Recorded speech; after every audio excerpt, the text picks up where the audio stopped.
It's Jillian, and as you probably know, I am doing 1984 for my research paper, and to start out, I just wanted to give you a little activity to do, so I want you to think for yourself, when you think of the word Orwellian, what does it make you think of?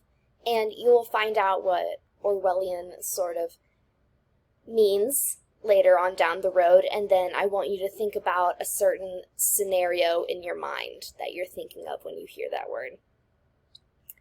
Alright, so in 1948, World War II was ended about 3 years ago, and where everyone witnessed totalitarianism in action via the behaviors and principles enacted by the totalitarian leaders of the time, such as Adolf Hitler and Benito Mussolini, who we've talked about before.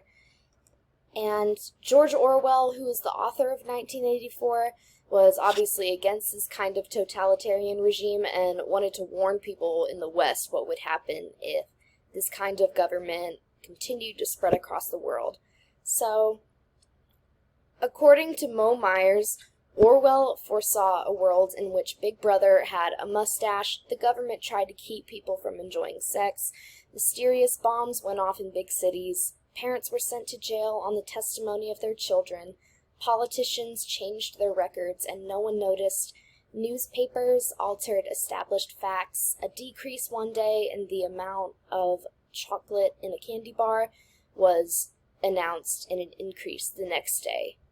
And the exercise leader on the TV could actually see that you weren't touching your toes.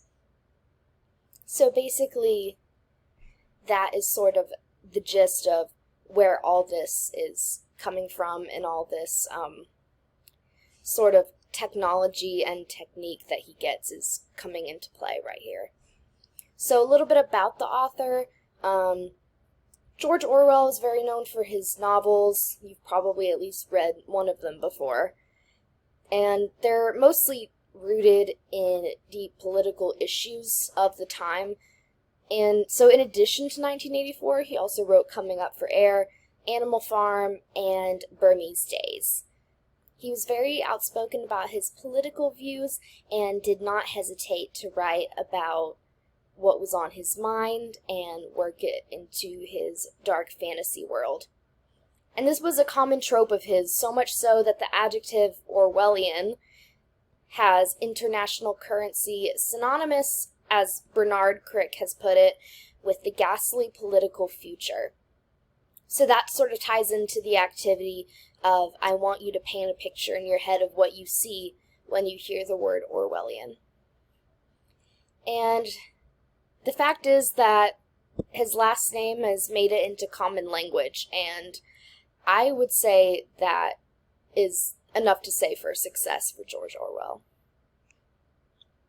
So pretty much what this means for the audience of the time as a whole is that while reading 1984, sometimes you can't help but wonder what it may have sounded like to people of that time when it was published and considered a commentary on recent events. And David W. Sisk says that the 20th century itself pretty much it lent itself strength and scope to the development of dystopian fiction, as horrific events and movements rendered the utopian ideal increasingly absurd and made it possible for dystopias to posit terrible fictive societies. So pretty much Orwell wrote for the realist who saw and knew that a utopia in that time wasn't possible because they had seen all these horrible things around them. So, thank you for listening.